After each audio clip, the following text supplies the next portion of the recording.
Bienvenidos, mi nombre es Olimpo Bonilla Ramírez y empiezo esta serie de videos los cuales abordan el tema de Clean Architecture en net.core paso a paso.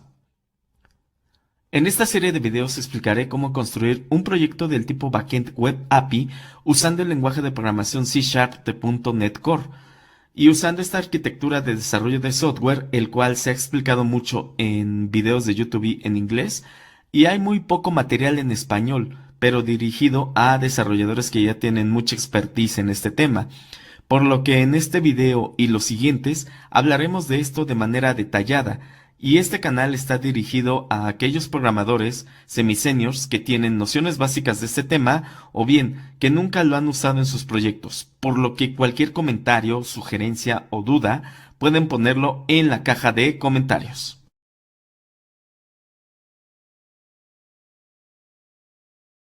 Los temas clave de este primer video son los siguientes: los requisitos y programas necesarios, el concepto de migración fluida de base de datos o bien Fluent Migrator for Databases en inglés. De este punto hablaremos de cómo realizar mejores prácticas para llevar a cabo esta técnica en código fuente. Hablaremos también acerca del componente para .NET Core llamado DevOps, el cual realiza este proceso de manera sencilla y eficiente. Y al final de este video comentaremos la problemática real que estaremos abordando en esta serie de videos para aplicar este modelo de arquitectura de software.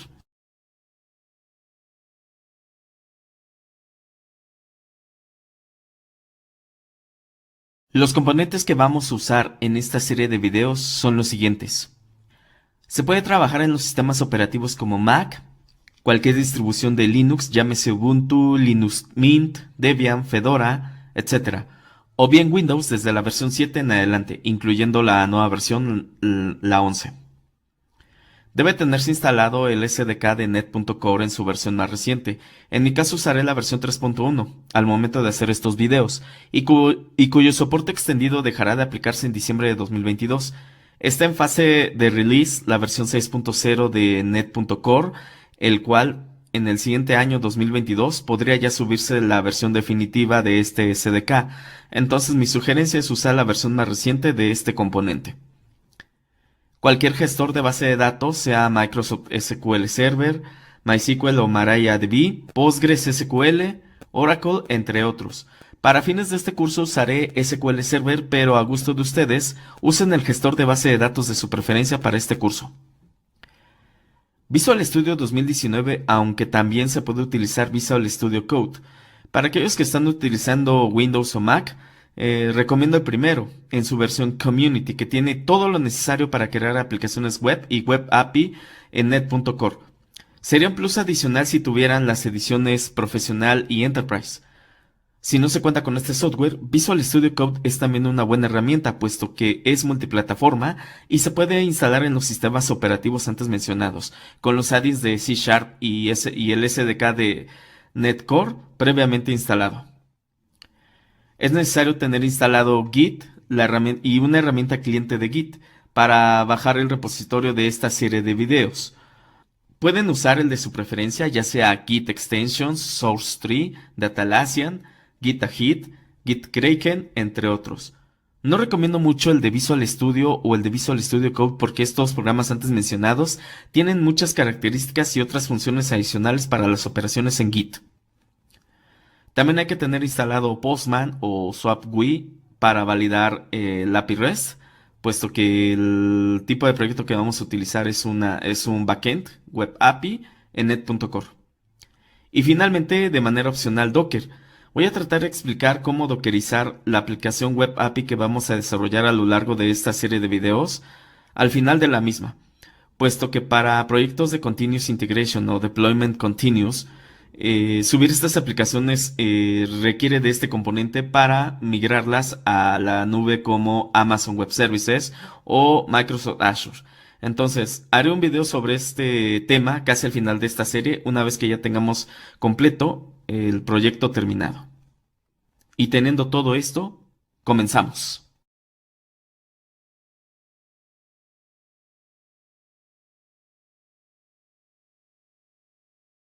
Expliquemos a continuación el concepto de migración fluida de base de datos, o bien Fluent Migrator for Databases, el cual se define así: conjunto de componentes de programación que permiten gestionar y llevar el control de todas las operaciones de creación, modificación, migración e implementación de base de datos relacionales en ambientes corporativos a través de código fuente o SQL nativo. Algunas herramientas para Net.Core de migración fluida son los siguientes: Entity Framework Migrations y Dapr. Son buenas herramientas si se basan en los conceptos de Code First y Poco. Prácticamente es código fuente puro para crear objetos de base de datos solamente, es decir, orientados al lenguaje Data Definition Language, conocido como DDL.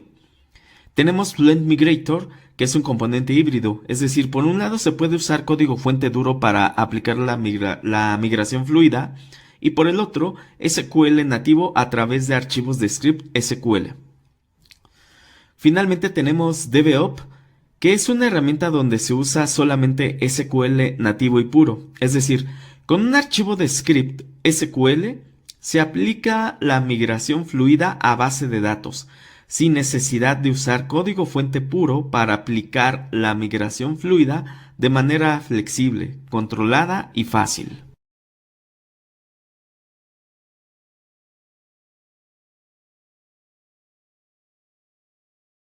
Los tips para realizar un buen proceso de migración fluida son los siguientes. 1. No perder los datos más importantes.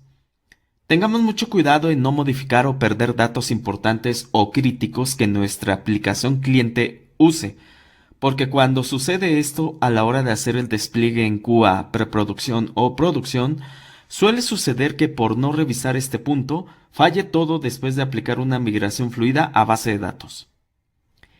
El segundo punto es no modificar ni eliminar scripts SQL. Por salud mental, no hacer esto, porque de hacerlo se pierde seguimiento, por no decir el histórico de la migración fluida, y además significa la pérdida de nuestro trabajo como desarrollador backend. El tercer punto es utilizar marcas de tiempo en formato Unix para el control de versiones. Esto lo veremos un poco más adelante, pero también es esencial, puesto que es mejor que los scripts SQL lleven como nombre de archivo esta forma de nombrarse. 4. No realizar cambios a la base de datos fuera de su migrador o proceso de migración de base de datos. Es decir, no hacer cambios fuera del proceso de migración más que dentro del mismo proceso de migración fluida. 5. Usar el componente de migración de base de datos adecuado y en todas partes. Es importante entender que los ambientes donde se haga la migración fluida no son los mismos y que no es lo mismo un servidor de producción que un equipo local o un servidor en un ambiente de QA. Por lo tanto, elijamos el componente de migración adecuado para todos los ambientes donde se quiera hacer el proceso de deployment. 6. No perder el tiempo escribiendo migraciones. Solo es necesario como mínimo un script por objeto de base de datos.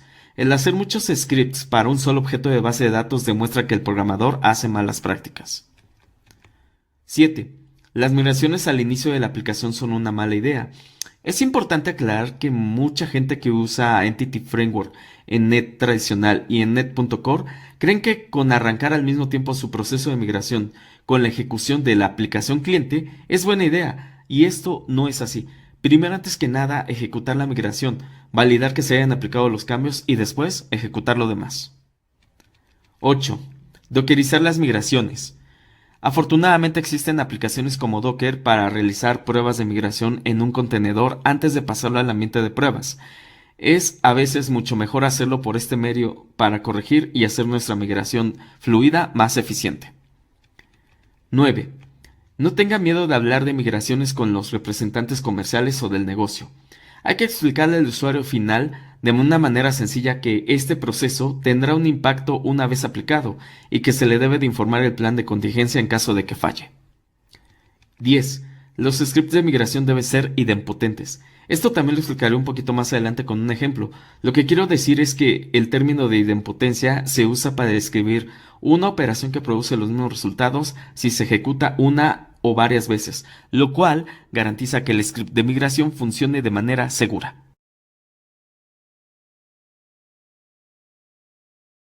Veamos el ejemplo de las marcas de tiempo en formato Unix. Es muy sencillo. Se trata de obtener la marca de tiempo actual de Unix desde la fecha actual regional para nombrar el archivo de migración SQL.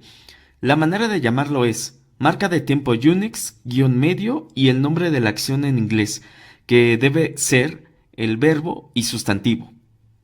Una vez definido el nombre del archivo, tenemos que poner al inicio y al final del mismo su nombre completo y extensión, obviamente la extensión .sql. Después hay que incluir a manera de documentación el autor del archivo, su correo electrónico, el objetivo del script de manera detallada, la fecha en que se hizo el script y comentarios adicionales que expliquen lo que puede suceder después de ejecutar este script. Posteriormente viene todo el lenguaje SQL incluido en este script, el cual realizará todas las acciones sobre la base de datos y al final, en la última línea, el nombre del archivo de script SQL.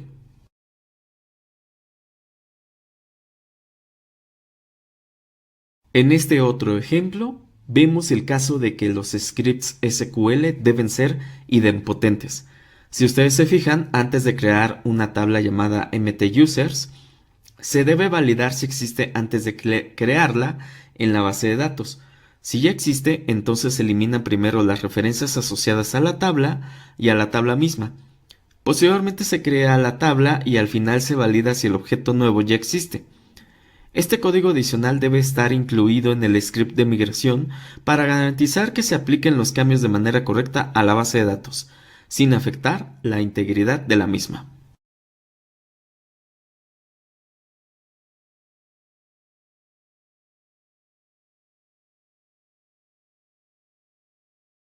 Hablemos un poco de DevOps para Net.Core.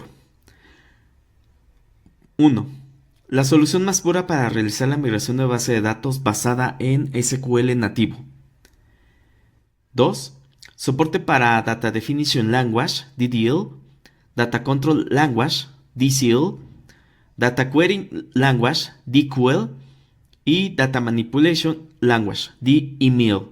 Es decir, en pocas palabras, DevOps soporta desde las operaciones de actualización, inserción y eliminación de datos, creación de objetos de base de datos, asignación de permisos a objetos de base de datos y consultas sencillas de SQL sobre tablas u objetos.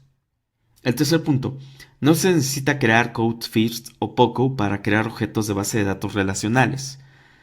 4. No se requiere código en C# para asociarlo a un script SQL de migración. 5. El log de migraciones es muy ligero y no afecta el performance de la base de datos, a diferencia de Entity Framework, que cada vez que cuando se aplica un cambio de migración fluida a la base de datos, se guarda una réplica de la migración, y esta réplica de la migración aplicada en la base de datos se guarda como del tipo var binario, y esto le pega considerablemente el performance de la base de datos en ambientes de producción. Y por último, DevOps tiene soporte para varias plataformas de base de datos como Microsoft SQL Server, MariaDB o MySQL, Postgres, Oracle, entre otras plataformas. Aquí es la manera en la parte de abajo de esta diapositiva, la manera en que se debe de incluir el componente en un proyecto de Net.Core.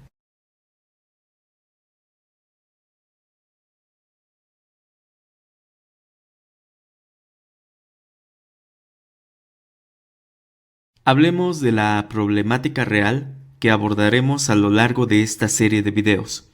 Y dice así. Una empresa de abarrotes en México llamada Patosa SADCB acaba de ser creada y su giro es el área comercial. Los socios ejecutivos tienen pensado abrir sus primeras 3 sucursales para vender sus productos, los cuales tiene almacenado en su centro de distribución SEDI. La empresa actualmente tiene 3 sucursales, una en la Ciudad de México, otra en Monterrey y otra en Guadalajara. El caso es que el SEDI quiere tener el control de su inventario para distribuir los artículos a las 3 sucursales antes mencionadas, y que cada artículo tiene su precio de venta en la sucursal donde va a venderse.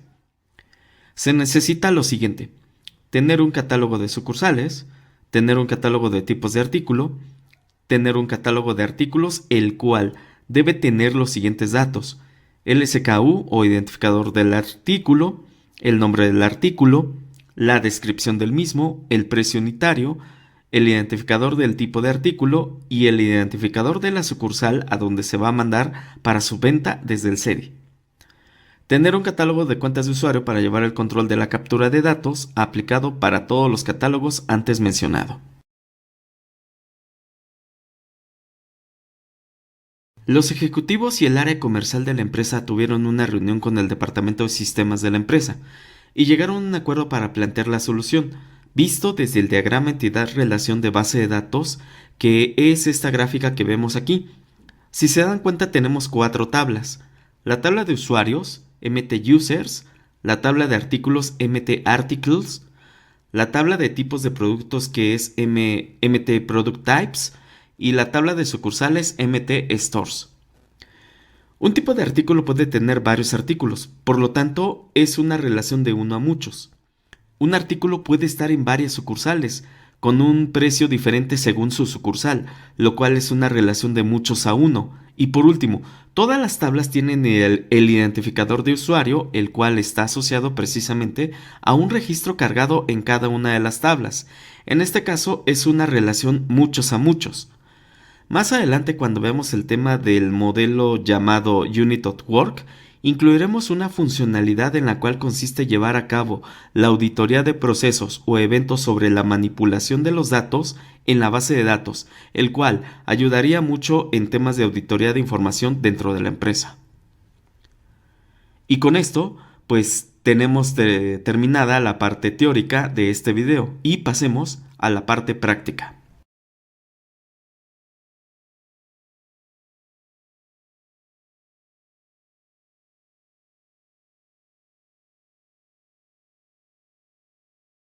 Bueno, pues vamos a comenzar con este desarrollo.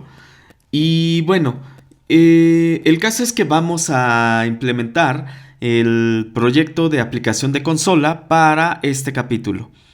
Voy a explicar un poquito acerca de cómo está construido este proyecto y es el siguiente. Nuestro proyecto se va a llamar ca.migratorDB, el cual se compone de las siguientes 2 carpetas principales. La carpeta de main es la que contiene precisamente todo el código fuente. La carpeta de scripts es donde se obtienen los archivos SQL necesarios para nuestra migración. En ese orden tenemos 3 subcarpetas. La carpeta llamada Before Deployment, que son las operaciones antes del deployment definitivo en base de datos. Aquí, en este estado, se pueden crear cuentas de usuario, esquemas o inicios de sesión relacionados a la base de datos, permisos sobre objetos y etcétera. Solo los scripts que están incluidos en esta carpeta se van a ejecutar una sola vez. La siguiente carpeta se llama Deployment, que consiste en ejecutar las operaciones para crear los objetos de base de datos y la carga de las mismas, en especial tablas, store procedures, triggers, vistas, funciones, etc. También, todo script que se ejecute dentro de esta carpeta debe de ejecutarse una sola vez. Por último, la carpeta llamada Post Deployment son aquellas operaciones en donde se prueban ya todos los objetos previamente construidos en base de datos. Se ejecutan múltiples de veces para probar y verificar su correcto funcionamiento. Entonces, en este caso, pues nuestra carpeta de scripts, si ustedes se dan cuenta, está muy bien ordenada y cumple precisamente con las buenas prácticas de migración fluida.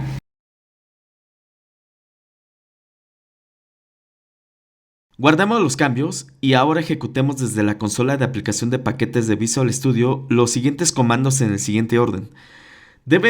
El comando más bien debe ser .NET espacio add espacio package y toda la lista de los componentes que ustedes ven aquí en este proyecto son DBOP Core, DBOP MySQL y DBO SQL Server. Y después hay que también incluir el set de paquetes de Microsoft Extensions Configuration. Es decir, hay que incluir Binder, Abstractions, Environment Variables, File Extensions y JSON. Así como también Microsoft Extensions Options, Configuration Extensions, que en este caso deben de ser de la misma versión.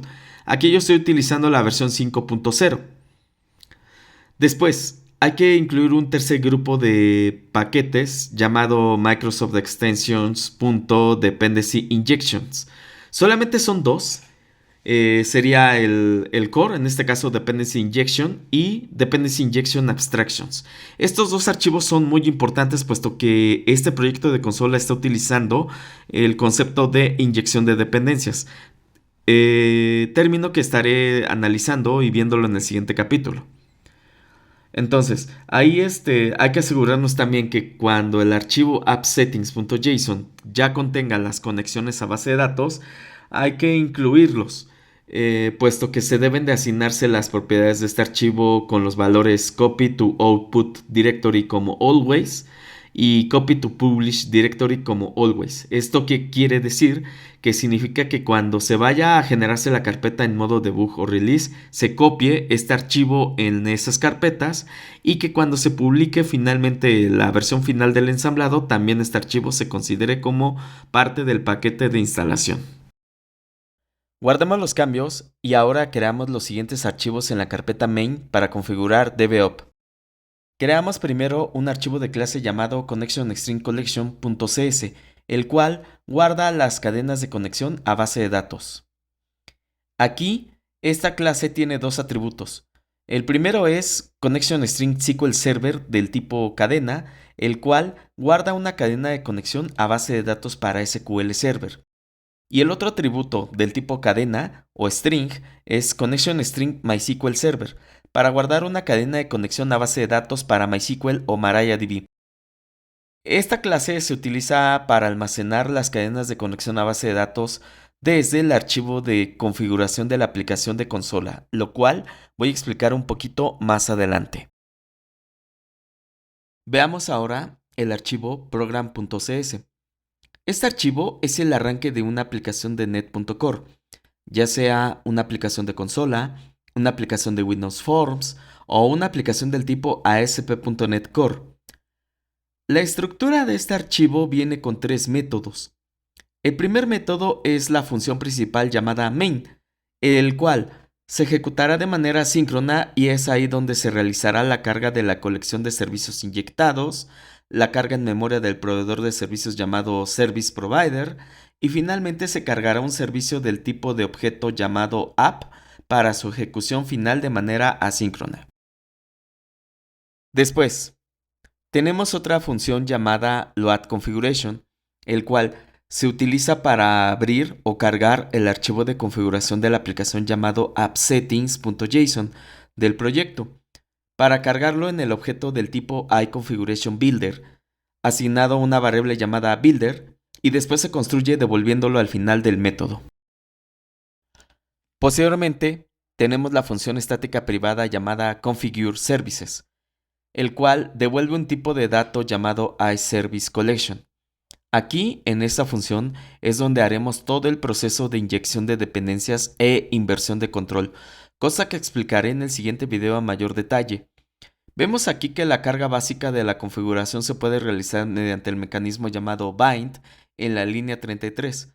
Para utilizar la función bind básica, debemos de crear una instancia de su objeto Poco, que es en este caso la clase ConnectionStringCollection que mencionamos anteriormente. Una vez que se tiene la instancia a la que se va a enlazar esta clase, se pasa al método bind en la implementación iConfigurationSection solicitada. Esta funcionalidad ahora intentará vincular los valores de la configuración a las propiedades de la instancia del Poco antes mencionado. Una vez que la instancia se haya cargado con los valores de configuración, debemos asegurarnos de que se haya registrado con la colección de servicios. Si no hacemos esto, no podremos solicitarlo a través de la inyección de dependencias y ocasionará un error en tiempo de ejecución.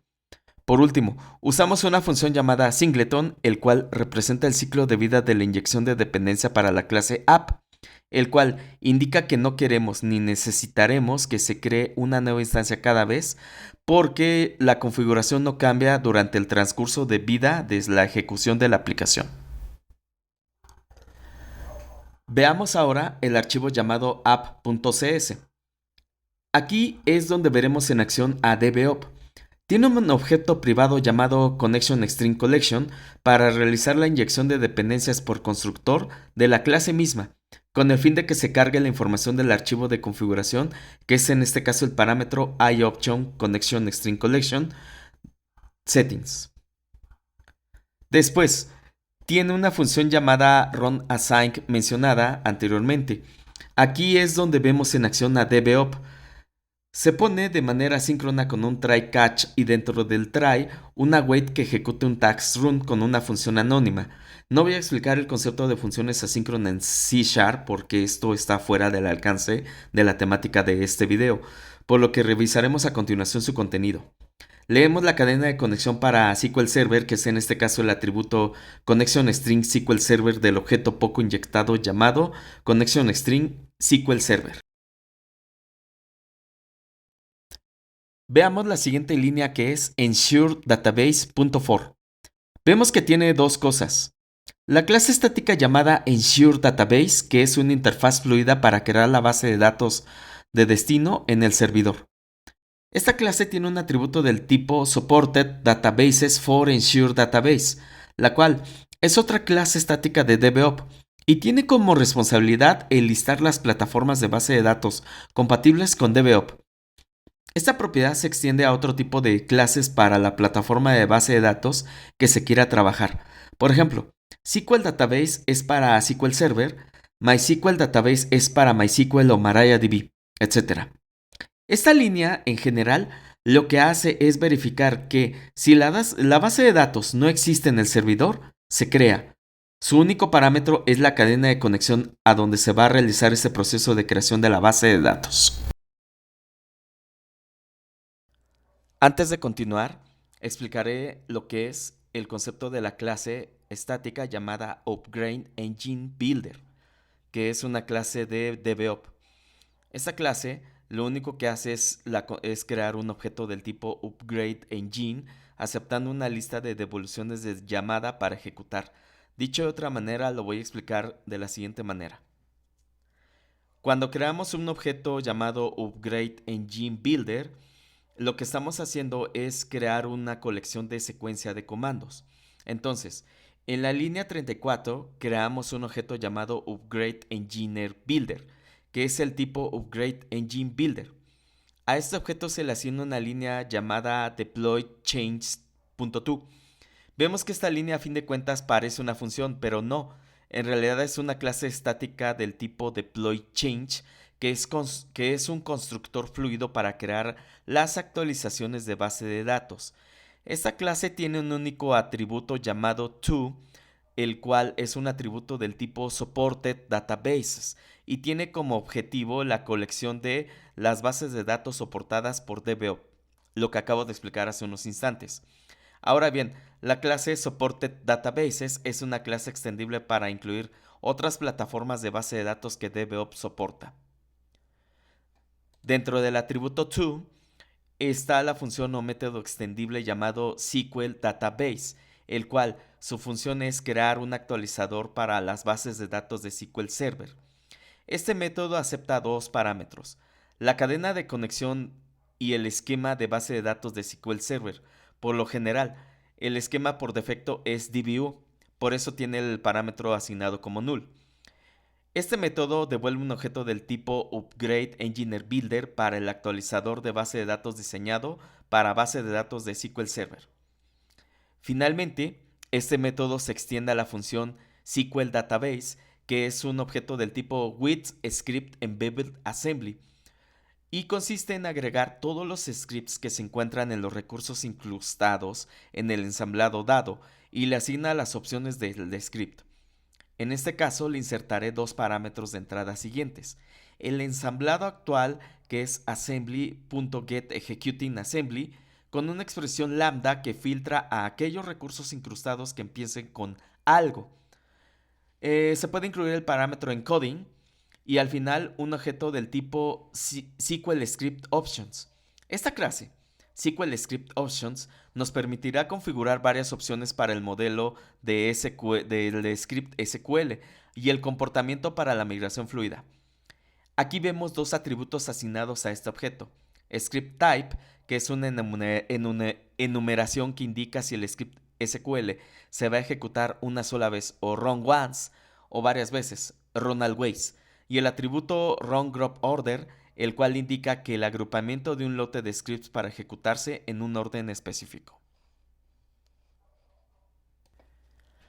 Bueno, vemos que en esta línea, de la línea 34 a la línea 44, se repite with the scripts embedded in assembly 3 veces, por lo que vamos a usar los lotes de script SQL que están contenidos en las carpetas before deployment, deployment y post deployment, los cuales ya tienen asignado su número de orden de ejecución y su comportamiento durante la migración.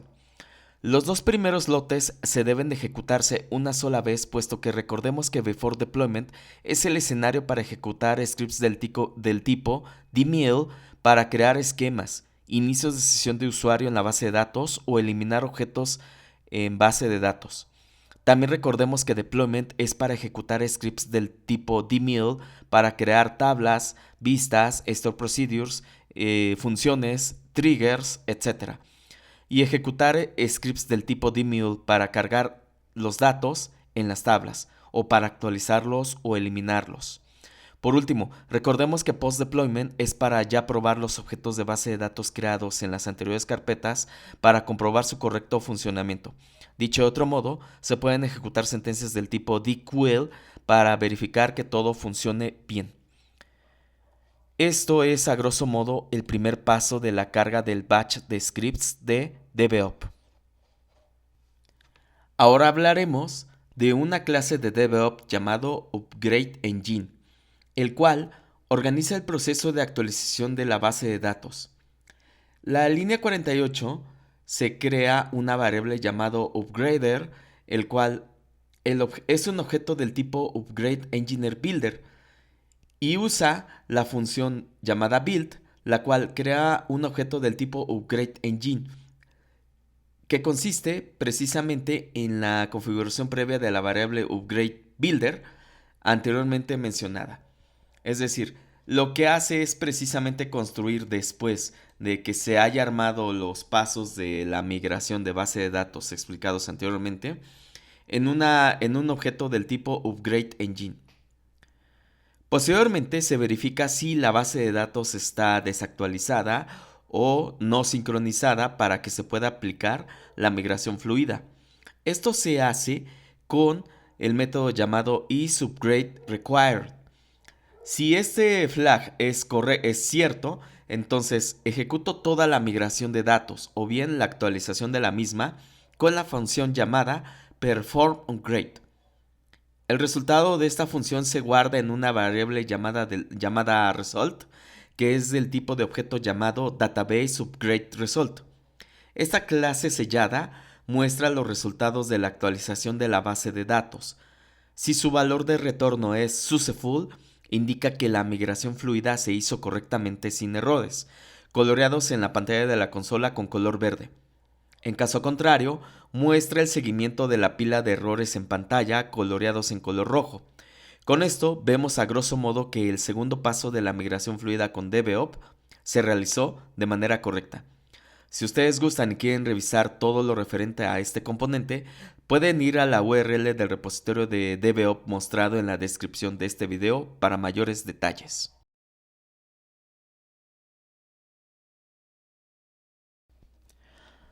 Bueno, finalmente revisamos el archivo appsettings.json, el cual contiene los valores de configuración de la aplicación de consola. Solo menciono que en este archivo existe una etiqueta llamada ConnectionStringCollection, el cual contiene la información de las dos cadenas de conexión a base de datos que se usan en DevOps en el archivo app.cs. Ok, bueno, una vez que hemos ya revisado todo, veamos los scripts que vamos a usar en nuestro curso para crear la base de datos. Enfoquémonos en la carpeta de deployment de la carpeta SQL Scripts. En esta carpeta vemos que se crean las tablas antes mencionadas para la base de datos llamada Patosa Comercial, en donde mostramos aquí la estructura de las tablas.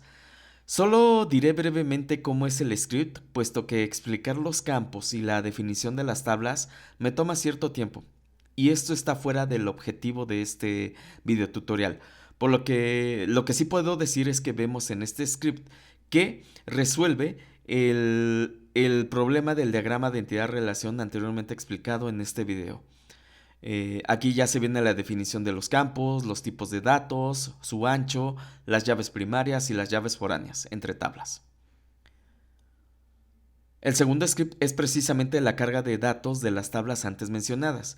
Cargamos aquí la información de los artículos, sucursales, cuentas de usuario y tipos de producto. A lo largo de este curso, de estos videos, ya iremos creando más objetos de base de datos conforme terminemos el proyecto. Noten que se cumple con la regla de potencia, como lo expliqué anteriormente en la parte teórica, y que los scripts de base de datos cumplen con el estándar de tiempo en formato Unix, puesto que los scripts se crearon en octubre de este año 2021 y claramente vienen ordenados del más antiguo al más nuevo. Existen sitios web que nos ayuden a obtener la fecha actual en formato timestamp de Unix para nombrar los archivos de script con la nomenclatura fecha Unix, guión medio, verbo y objeto. Es así como se deben de estandarizar estos archivos de script. Y así debemos tener nuestra carpeta de scripts lista y de manera ordenada.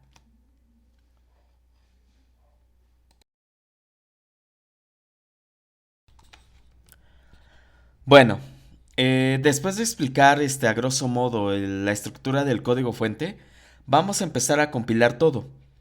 Y vemos que no genera errores. Entonces lo que vamos a hacer a continuación es ya realizar la migración fluida a base de datos. Vamos a ejecutar la aplicación en modo debug, pero antes abrimos Microsoft SQL Server Management Studio. Si ustedes están manejando un gestor de base de datos diferente, usen la aplicación cliente correspondiente a ese gestor. Como en este caso, si ustedes están utilizando MariaDB o MySQL, la herramienta cliente sería MySQL Connector. O bien, si ustedes están utilizando PostgreSQL, DBForce Studio es el adecuado. Aunque también podemos utilizar otro software que pueda hacer esto sin necesidad de instalar las herramientas de cliente antes mencionados. Estos productos pueden ser HeidiSQL, SQL Workbench J o DBEaver. Los dos primeros son 100% gratuitos, el otro es una versión free en su versión community con algunas funciones limitadas, ¿no? Pero realmente tiene todo lo que se necesita para verificar que la migración fluida se haya realizado correctamente. Entonces, abrimos Microsoft SQL Server Management Studio e ingreso a mi equipo.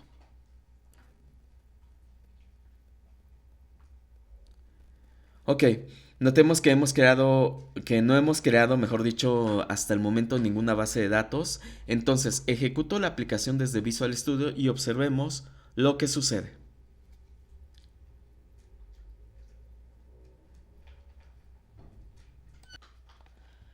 Si vemos aquí, DBOps ya creó la base de datos llamado Patosa Comercial en mi equipo de manera satisfactoria, lo cual quiere decir que si revisamos su contenido, vemos que las tablas se crearon de manera correcta y se cargaron los datos en las mismas de manera exitosa. Esto lo podemos comprobarlo haciendo un query del tipo selectTop para nada más verificar que todo esté funcionando correctamente y que todos los objetos de base de datos se hayan creado de manera correcta. Pues bien, esto es a grosso modo lo que hace DBOps de manera sencilla y menos complicada. Vamos a detener tantito el programa y volvemos a correrlo y noten lo que sucede.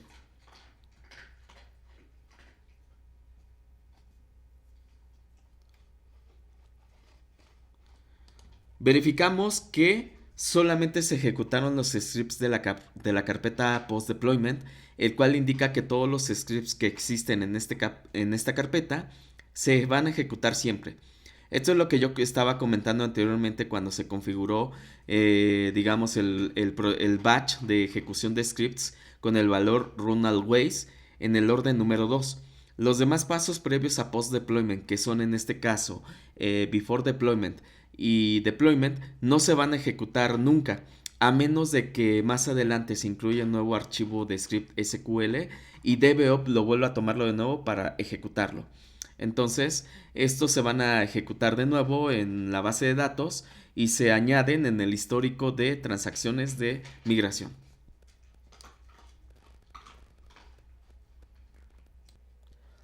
Notemos, fíjense muy bien si revisamos en esta base de datos pequeña, que se creó una tabla llamada Schema Versions, el cual es una simple tabla que DBOP crea por defecto y lleva el control de todo el proceso de migración fluida realizada sobre la base de datos. Aquí vemos que todos los scripts que teníamos en el proyecto se ejecutaron correctamente. Es decir, esta tabla consiste en tres campos, que es el secuencial de ejecución, el nombre del script y su fecha de aplicación. Si se dan cuenta, es una simple tabla y a diferencia de la tabla de log de migraciones de Entity Framework, no se guarda una copia o réplica de los cambios de base de datos del tipo var binary, lo cual es bueno solo para ambientes de QA y UAT, pero para ambientes de producción esto le pega demasiado al performance conforme vaya creciendo la base de datos, cosa que Entity Framework desafortunadamente hace. Y obviamente vemos que los scripts que hay en la carpeta post deployment se ejecutaron dos veces. Esta tabla hay que protegerla puesto que solo se usa como histórico de migración fluida de DBOP para no realizar las operaciones de base de datos del tipo ABC. Entonces, como veremos en un video más adelante sobre migración fluida de base de datos o API Fluent de Entity Framework, esta tabla se va a descartar del proceso de generación de portabilidad a objetos de C#.